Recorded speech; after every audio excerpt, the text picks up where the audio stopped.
Hi, my dear students. Welcome to second BSc Chemistry. Last class లో depression of freezing point explain చేస్తాం. దాంట్లో depression of freezing point సంబంధించి cryoscopic constant కూడా explain చేస్తాం. Next depression of freezing పాయింట్కి సంబంధించి ఒక అన్నోన్ కాంపౌండ్ యొక్క మాలిక్యులర్ వెయిట్ని డిటర్మినేషన్ అనేది చేయడం, ఒక ఎక్స్పెరిమెంట్ అనేది ఇవ్వడం జరిగింది. దేని యూజ్ చేసేస్తామంటే డిప్రెషన్ ఆఫ్ ఫ్రీజింగ్ పాయింట్ అంటే determination of molecular weight of unknown compound by using depression of freezing point. అంటే డిప్రెషన్ ఆఫ్ ఫ్రీజింగ్ పాయింట్ మనకు ఆల్రెడీ తెలుసు, డెల్టా టీ తోటి చూపిస్తాం. Delta T equal to T0 minus T1, T0 minus T1 మనకు తెలుసు already. ఇక్కడ depression of freezing point అంటే pure solvent freezing point and solution freezing point difference ని depression of freezing point delta T అని చెప్పేసి మనం లాస్ట్ క్లాస్ లో explain చేస్తాం ఆల్రెడీ. నెక్స్ట్ అన్నోన్ కాంపౌండ్ అంటే మనకు తెలియనటువంటి ఒక కాంపౌండ్ యొక్క మాలిక్యులర్ వెయిట్ ని డిప్రెషన్ ఆఫ్ ఫ్రీజింగ్ పాయింట్ ని యూజ్ చేసి ఏ విధంగా చేస్తాం. దీనికి ఒక ఎక్స్పెరిమెంటల్ మెథడ్ అనేది ఇవ్వడం జరిగింది. దీంట్లో ఒక ఫ్రీజింగ్ ట్యూబ్ అనేది ఉంది చూడండి, ఫ్రీజింగ్ ట్యూబ్. నెక్స్ట్ ఈ ఫ్రీజింగ్ ట్యూబ్ కి సైడ్ ట్యూబ్ అనేది ఇవ్వడం జరిగింది, side tube. Next condenser. Next ఈ ఫ్రీజింగ్ ట్యూబ్ లో బెక్మెన్ థర్మామీటర్ అనేది ప్లేస్ చేయడం జరిగింది. అదేవిధంగా ఈ బెక్మెన్ థర్మామీటర్ కి ఈ ఫ్రీజింగ్ ట్యూబ్ లోనే వన్ సైడ్ స్టిర్రర్ అనేది ఇవ్వడం జరిగింది. మొత్తం ఈ బెక్మెన్ థర్మామీటర్ తో ఉన్నటువంటి ఈ ఫ్రీజింగ్ ట్యూబ్ లో చూసినట్లయితే Beckmann thermometer, stirrer, pure solvent, ఈ మూడు కూడా మనకి ఈ ఫ్రీజింగ్ ట్యూబ్ లో తీసుకుంటాం. ఈ తీసుకున్న తర్వాత ఈ ఫ్రీజింగ్ ట్యూబ్ ని కాస్త చూడండి, ఇక్కడ ఒక ఎంటీ వెసిల్లో ప్లేస్ చేస్తాం. ఎంటీ వెసిల్, ఇది ఎంటీ వెసిల్. ఈ ఫ్రీజింగ్ ట్యూబ్ ని కాస్త ఎంటీ వెసిల్లో ప్లేస్ చేస్తాం. ఈ ఎంటీ వెసిల్ ని కాస్త మరలా పట్టుకు వెళ్ళి ఐస్ బాత్ లో, అదే ఐస్ ఉన్నటువంటి వెసిల్లో, ఐస్ వెసిల్, ఐస్ క్యూబ్స్ ఉన్నటువంటి వెసిల్లో ప్లేస్ చేస్తాం. ఈ ఐస్ క్యూబ్స్ ఉన్నటువంటి వెసిల్స్ లో ఏముందంటే స్టిర్రర్ కూడా ప్లేస్ చేస్తాం. ఇప్పుడు ఎక్స్పెరిమెంట్ అనేది ఏ విధంగా జరుగుతుందంటే, ఫస్ట్ స్టార్టింగ్ లో ఈ ఐస్ క్యూబ్స్ మనకి టెంపరేచర్ అనేది చాలా డిక్రీజింగ్ అనేది చేస్తాయి కాబట్టి, తగ్గిస్తుంది కాబట్టి, ఇక్కడ జనరల్ గా ఒక లిక్విడ్ లేదా ఒక సొల్యూట్ కానీ సాల్వెంట్ కానీ ఏ విధంగా మారుతుందంటే ఒక సాలిడ్ కింద మారుతుంది. ఓకేనా? అంటే ఒక సొల్యూట్ కానీ సాల్వెంట్ కానీ ఏదైనా సరే లిక్విడ్ స్టేట్ లో ఉంటే అది టెంపరేచర్ అనేది డిక్రీజ్ అవ్వడం వల్ల సాలిడ్ స్టేట్ లోకి వెళ్తుంది. అదే విధమైనటువంటి ప్రాపర్టీస్ మీద బేసిస్ కి ఇక్కడ ఈ ఐస్ వెసిల్లో ఉన్నటువంటి ఐస్ కాస్త కొంత టైం తర్వాత ఈ టెంపరేచర్ అనేది ఫ్రీజింగ్ ట్యూబ్ అనేది ఏదైతే తీసుకున్నామో ఆ ఫ్రీజింగ్ ట్యూబ్ లో ఉన్నటువంటి సాల్వెంట్ అనేది అబ్జర్వ్ చేసుకుంటుంది. ఈ టెంపరేచర్ అబ్జర్వ్ చేసుకున్న తర్వాత ఏమవుతుందంటే after certain temperature the solvent is, అంటే లిక్విడ్ స్టేట్ లో ఉన్నటువంటి solvent is converted into solid కింద కన్వర్ట్ అవుతుంది. ఆ సాలిడ్ కింద కన్వర్ట్ అయిన తర్వాత ఆ టెంపరేచర్ నే freezing point of pure solvent అంట. Freezing point of pure solvent అంట. Freezing point of pure solvent ని ఏ విధంగా తీసుకుంటామంటే మనకు తెలుసు ఆల్రెడీ, T0. ఇక్కడ ఈ సాల్వెంట్ యొక్క టెంపరేచర్ ఏది డినోట్ చేస్తుందంటే ఈ సాల్వెంట్ కాస్త సాలిడ్ కింద మారింది. ఈ టెంపరేచర్ ని ఈ బెక్మెన్ థర్మామీటర్ ద్వారా రీడింగ్ అనేది మెజర్ చేస్తాం. ఆ రీడింగ్ ని మనకి ఇక్కడ T0 కింద చెప్పు. ఓకేనా? ఇక్కడ ఫ్రీజింగ్ ట్యూబ్ లో ఒక స్టిర్రరు, నెక్స్ట్ ఐస్ వెసిల్లో అంటే ఈ పెద్దగా ఉన్నటువంటి ఈ వెసిల్లో ఒక స్టిర్రర్ అనేది ఇవ్వడం జరిగింది. ఈ 2 స్టిర్రర్స్ కూడా మనకి తిరుగుతూ ఉంటాయి లేదా మనమే స్టిర్ చేస్తూ ఉంటాం, కలుపుతూ ఉంటాం. ఎందుకు స్టిర్ చేస్తామంటే వాటి యొక్క టెంపరేచర్ అనేది చేంజ్ అవుతూ వస్తుంది. చేంజ్ అవ్వి ఈ ఐస్ క్యూబ్స్ వల్ల టెంపరేచర్ అనేది ఈ ఫ్రీజింగ్ ట్యూబ్లో ఉన్నటువంటి టెంపరేచర్కి అట్రాక్ట్ చేసుకుని ఏమవుతుందంటే ఇది కూడా సాలిడ్ స్టేట్లోకి చేంజ్ అవుతుంది. ఓకేనా? ఫస్ట్ మనకి ఏమవుతుందంటే T0 అనేది క్యాల్కులేట్ చేస్తాం. ఇప్పుడు ఓవరాల్ అరేంజ్మెంట్ అనేది అట్ రూమ్ టెంపరేచర్కి తీసుకొచ్చినట్లయితే, రూమ్ టెంపరేచర్ అంటే మనకి ఆల్రెడీ తెలుసు 25, 20, 30 ఆ విధంగా ఉంటుంది. నెక్స్ట్ ఏంటంటే రూమ్ టెంపరేచర్ దగ్గర తీసుకొచ్చిన తర్వాత ఈ సాలిడ్ స్టేట్లో ఉన్నటువంటి ఈ సాల్వెంట్ కాస్త మరలా లిక్విడ్ స్టేట్లోకి కన్వర్ట్ అయిపోతుంది. లిక్విడ్లోకి మారిన తర్వాత some amount of solute, unknown solute, ఇది కూడా unknown solute, some amount of unknown solute అనేది ఈ సైడ్ ట్యూబ్ ద్వారా మనకి ఏం చేస్తామంటే ఈ ఫ్రీజింగ్ ట్యూబ్ లో ఉన్నటువంటి సాల్వెంట్ కి యాడ్ చేస్తే ఆ సాల్వెంట్ కాస్త ఏమవుతుందంటే సొల్యూషన్ కింద కన్వర్ట్ అవుతుంది, సొల్యూషన్ అవుతుంది. ఈ సొల్యూషన్ కింద కన్వర్ట్ అయిన తర్వాత మొత్తం టోటల్ గా ఏమవుతుందంటే మరలా అగైన్ రిపీట్ ద ప్రాసెస్, అంటే మరలా ఈ ఐస్ బాత్ ఉన్నటువంటి ఐస్ వెస్సెల్లో ఉన్నటువంటి ఐస్ ని స్టిర్ చేసినట్లయితే ఈ టెంపరేచర్ ని ఫ్రీజింగ్ ట్యూబ్ లో ఉన్నటువంటి సొల్యూషన్ అనేది గెయిన్ చేసి ఈ సొల్యూషన్ కూడా సర్టైన్ టెంపరేచర్ దగ్గర ఏమవుతుందంటే సొల్యూషన్ అంతా సాలిడ్ సొల్యూషన్ కింద మారిపోతుంది, సాలిడ్ స్టేట్ లోకి వెళ్ళిపోతుంది. ఎప్పుడైతే ఆ సొల్యూషన్ అనేది ఫ్రీజ్ అయిపోయి సాలిడ్ కింద మారుతుందో ఆ ఫ్రీజింగ్ టెంపరేచర్ ని ఈ బెక్మెన్ థర్మోమీటర్ లో మెజర్ చేస్తాం.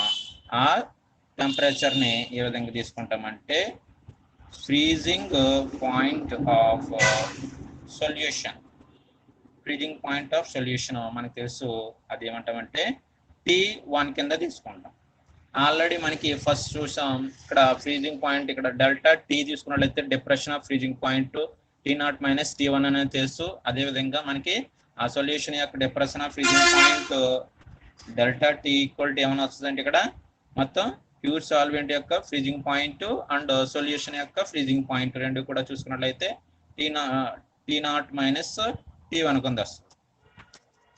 ఓకేనా? ఈ విధంగా ఈ డెల్టా T వాల్యూ అంటే డిప్రెషన్ ఆఫ్ ఫ్రీజింగ్ పాయింట్ ని ఇక్కడ ఒకసారి మనకి చూడండి, డిప్రెషన్ ఆఫ్ ఫ్రీజింగ్ పాయింట్ ని యూజ్ చేసి ఏం క్యాలిక్యులేట్ చేయమన్నాడంటే molecular weight of unknown compound calculate చేయమన్నాడు. కాబట్టి మనకు ఆల్రెడీ తెలుసు డిప్రెషన్ ఆఫ్ ఫ్రీజింగ్ పాయింట్ నుంచి ఒక ఫార్ములా అనేది వచ్చింది, molecular weight equal to KF into weight by delta T into 1000 by weight in grams. ఇది లాస్ట్ క్లాస్ లో మనకి ఒక molecular formula depression of freezing point derivation లో వచ్చినటువంటి ఫార్ములా.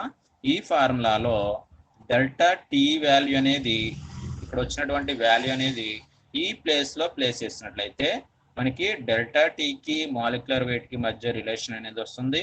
ఈ డెల్టా Tని యూజ్ చేసి molecular weight of unknown compound, అది కూడా అన్నోన్ కాంపౌండ్ యొక్క మాలిక్యులర్ వెయిట్ అనేది క్యాల్కులేట్ చేయొచ్చు. ఇక్కడ అన్నోన్ కాంపౌండే యాడ్ చేసాం కాబట్టి ఈ విధంగా మనకి determination of molecular weight of unknown compound by using depression of freezing point. ఓకేనా? Next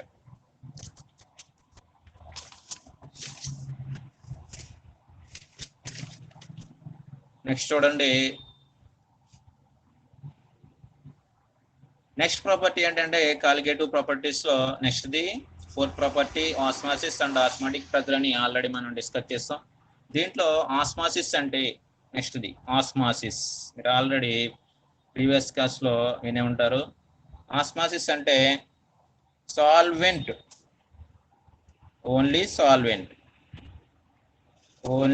solvent flow from low concentrated solution to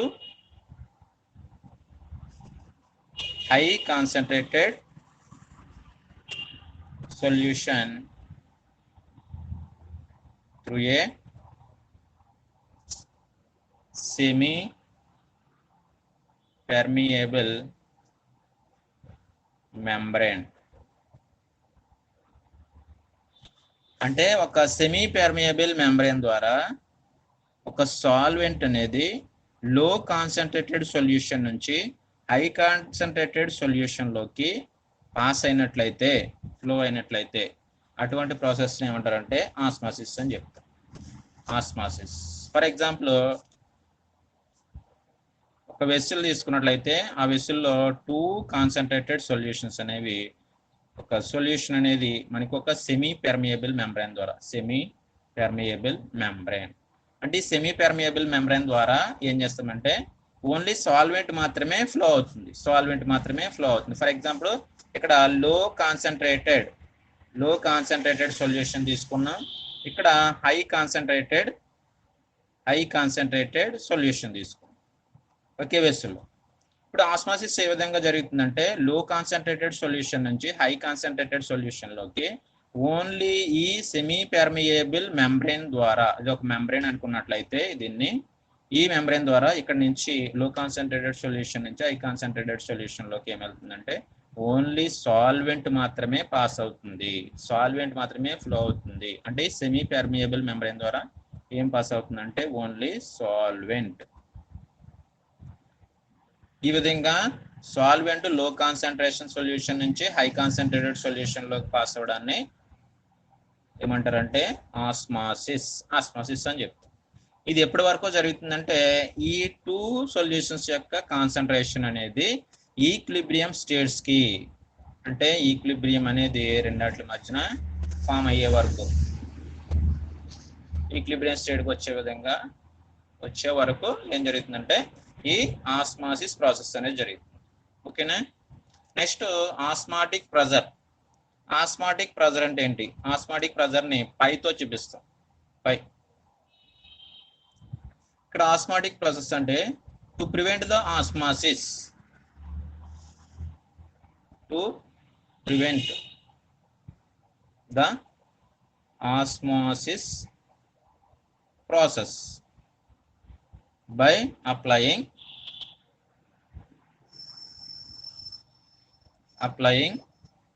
external pressure. అంటే ఏంటి? ఆస్మాసిస్ ప్రాసెస్ అనేది జరగకుండా ప్రివెంట్ చేయడానికి ఎక్స్టర్నల్ గా కొంత ప్రెజర్ అనేది అప్లై చేసినట్లయితే దాన్నే ఆస్మాటిక్ ప్రెజర్ అని చెప్తాము. దాన్ని పైతో చూపిస్తాం. ఫర్ ఎగ్జాంపుల్ ఇక్కడే చూసుకున్నట్లయితే దీంట్లో హై కాన్సన్ట్రేటెడ్ సొల్యూషన్, లో కాన్సన్ట్రేటెడ్ సొల్యూషన్, ఈ రెండాట్ల మధ్యన మనకి సెమీ పెర్మియబుల్ ద్వారా మెంబ్రేన్ ద్వారా సెపరేట్ అనేది చేయబడ్డాయి రెండు సొల్యూషన్స్. ఇక్కడ ఆస్మాసిస్ ప్రాసెస్ అనేది జరగకుండా ఉండాలి అంటే ఆస్మాటిక్ ప్రెజర్ అనేది ఎక్కడ అప్లై చేయాలంటే, అంటే లో కాన్సన్ట్రేటెడ్ సొల్యూషన్ నుంచి హై కాన్సన్ట్రేటెడ్ సొల్యూషన్ లోకి సాల్వెంట్ వెళ్తుంది కాబట్టి సాల్వెంట్ యొక్క ఫ్లోయింగ్ ని ప్రివెంట్ చేయాలంటే హై కాన్సన్ట్రేటెడ్ సొల్యూషన్ మీద ఏం చేయాలంటే ప్రెజర్ అనేది అప్లై చేయాలి. దీని మీద ప్రెజర్ అనేది అప్లై చేస్తే ఈ సాల్వెంట్ యొక్క ఫ్లోయింగ్ అనేది ఈ హై కాన్సన్ట్రేటెడ్ సొల్యూషన్ లోకి పాస్ అవ్వదు. ఈ విధంగా సాల్వెంట్ యొక్క ఫ్లోని ఆఫ్ చేస్తుంది కాబట్టి, అంటే ఇక్కడ ఆస్మాసిస్ ప్రాసెస్ ని ప్రివెంట్ చేస్తుంది కాబట్టి to prevent the osmosis process by applying external pressure is called osmotic pressure అని చెప్పి. ఓకేనా. ఆస్మాటిక్ ప్రెజర్ ని పైతో చెప్తాం. ఆస్మాటిక్ ప్రెజర్ ఎక్స్ప్లెయిన్ చేయాలంటే ఒక ఎక్స్పెరిమెంటల్ మెథడ్ అనేది సింపుల్ గా ఇవ్వబడ్డది మనకి. దాంట్లో ఫస్ట్ చూడండి, determination of osmotic pressure by experimental method. అంటే ఒక ఎక్స్పెరిమెంటల్ మెథడ్ ద్వారా ఆస్మాటిక్ ప్రెజర్ ని డిటర్మైన్ చేస్తున్నాయి. ఇక్కడ ఎక్స్పెరిమెంట్ అనేది ఈ విధంగా డయాగ్రామ్ లో ఏ విధంగా అయితే అరేంజ్మెంట్ అనేది ఉందో ఆ విధంగా ఉంటుంది. ఇక్కడ దీంట్లో ఒక ఫన్నెల్ అనేది ఉంటుంది. ఈ ఎక్స్పెరిమెంట్ లో ఒక ఫన్నెల్ చూడండి, ఫన్నెల్.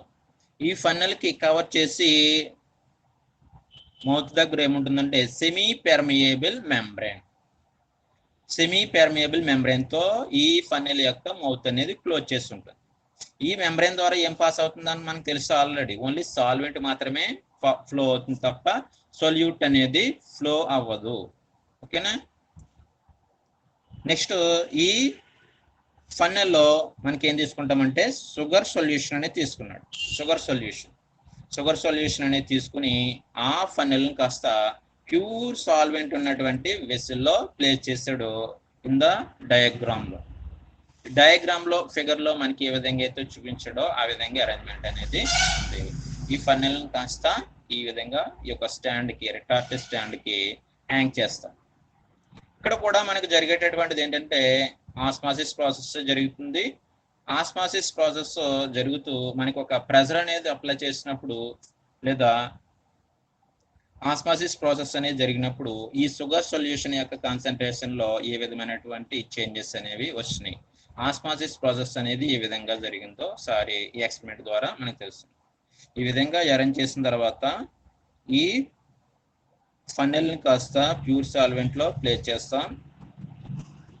ఆఫ్టర్ ఫస్ట్ స్టార్టింగ్ లో మనం చూసుకున్నట్లయితే ఈ ప్యూర్ సాల్వెంట్ ప్లేస్ చేసిన తర్వాత ఈ ఫన్నెల్ యొక్క రీడింగ్ ని ఈ ప్లేస్ యొక్క ఈ రీడింగ్ అనేది ఉంటుంది. ఈ రీడింగ్ ని ఏ పాయింట్ ఏ కింద చూపిస్తున్నాం. ఆఫ్టర్ సమ్ టైం అంటే కొంతసేపటి తర్వాత ఏమవుతుందంటే డ్యూ టు ఆస్మాసిస్ ప్రాసెస్ ద్వారా మనకి ఏం జరుగుతుందంటే ఈ ప్యూర్ సాల్వెంట్ కాస్త ఏమవుతుందంటే ఇక్కడికి షుగర్ సొల్యూషన్ లోకి పాస్ అవుతుంది. అంటే ఇక్కడ ఓన్లీ సొల్యూషన్ తీసుకోలేదు, ప్యూర్ సాల్వెంట్ మాత్రమే తీసుకున్నాం. ఈ సాల్వెంట్ కాస్త ఏమవుతుందంటే కొంతసేపటి తర్వాత ఈ సెమీ పెర్మియబుల్ మెంబ్రెయిన్ ద్వారా ఏమవుతుందంటే షుగర్ సొల్యూషన్ లోకి ఫన్నెల్ లోకి పాస్ అవుతుంది. పాస్ అయిన తర్వాత ఆ షుగర్ సొల్యూషన్ యొక్క లెవెల్ అనేది చూసుకున్నట్లయితే లెవెల్ ఏ నుంచి లెవెల్ బికి ఇంక్రీజ్ అవుతుంది. ఇంక్రీజ్ అవ్వడం అనేది మనం చూస్తాం. అంటే ఇక్కడ ఏం జరిగిందంటే ఆస్మాసిస్ ప్రాసెస్ అనేది జరిగిందని మనకు తెలుస్తుంది. ఈ ఆస్మాసిస్ ప్రాసెస్ ఇప్పటి వరకు జరుగుతుంది ఈ షుగర్ సొల్యూషన్ యొక్క కాన్సన్ట్రేషన్ నెక్స్ట్ ఈ ప్యూర్ సాల్వెంట్ యొక్క కాన్సన్ట్రేషన్ రెండు కూడా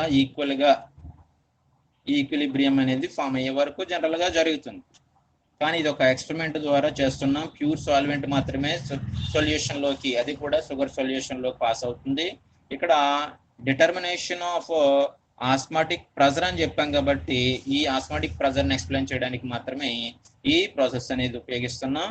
దీంట్లో సాల్వెంట్ ఫస్ట్ నార్మల్ స్టేట్ లో ఉన్నప్పుడు ఈ సొల్యూషన్ అనేది చూసుకుంటే ఏ పాయింట్ దగ్గర సాల్వెంట్ అనేది ఫ్లో అయిన తర్వాత బి పాయింట్ కి ఇంక్రీజ్ అయింది. ఈ రెండాటి యొక్క డిఫరెన్స్ ని హైట్ డిఫరెన్స్ హెచ్ తో చూపిస్తాం. ఈ విధంగా ఆస్మాటిక్ ప్రెజర్ అనేది చూసుకున్నట్లయితే ఆస్మాటిక్ ప్రెజర్ ని పైతో చూపిస్తాం. పై ఈక్వల్ టు హెచ్డిజి అని అంటున్నాం. ఇక్కడ పై అంటే ఆస్మాటిక్ ప్రెజర్ అనేది తెలుసు, హెచ్ అంటే హైట్ డిఫరెన్స్ అని చెప్తూ హైట్ డిఫరెన్స్. నెక్స్ట్ డి అంటే డెన్సిటీ ఆఫ్ లిక్విడ్ అంటే షుగర్ సొల్యూషన్ అని చెప్తాం. జి అంటే గ్రావిటేషనల్ ఫోర్స్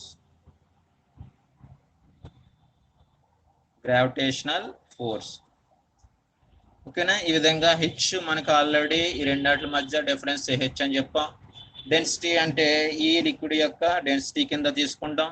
గ్రావిటేషనల్ ఫోర్స్ అంటే ఆస్మాసిస్ ప్రాసెస్ అనేది మనకి ఈ విధంగా జరిగినప్పుడు పైకి మరలా ప్రాసెస్ అనేది కిందకి ఈ విధంగా జరిగేటటువంటి అవకాశం ఉంటుంది కాబట్టి ఇక్కడ గ్రావిటేషనల్ ఫోర్స్ అనేది ఇవ్వడం కూడా జరిగింది.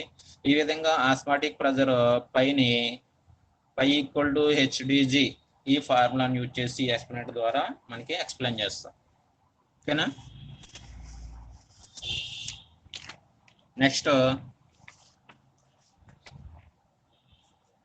ఓకే మై డియర్ స్టూడెంట్స్, ఇక్కడ వరకు మనకి ఒక క్లాస్ అనేది స్టాప్ చేసాం.